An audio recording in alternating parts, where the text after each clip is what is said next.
औज़ुबिल्लाहि बिस्मिल्लाहिर्रहमानिर्रहीम। माशाल्लाह ये देखिए कब्रस्त की कंडीशन आज की।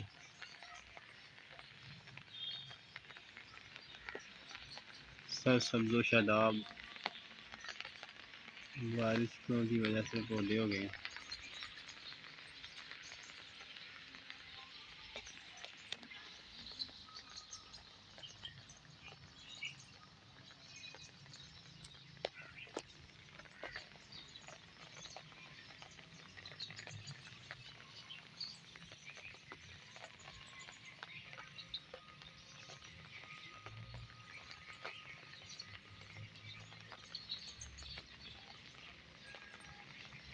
उर्स भी तकरीबन 26 को उर्स है। दुकानें वगैरह भी आपकी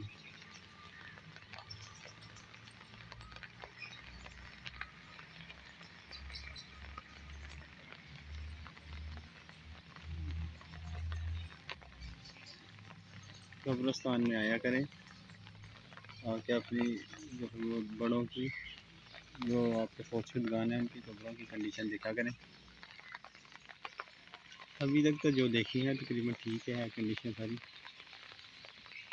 बाहर का सारी कब्रों पर तो नहीं जाया जाता, लेकिन आप भी आके अपने अपने जो फौतशुदगान हैं उनकी कब्रों पर ज़रूर चक्कर लगाया करें। ओके जी, अल्लाह हाफिज़।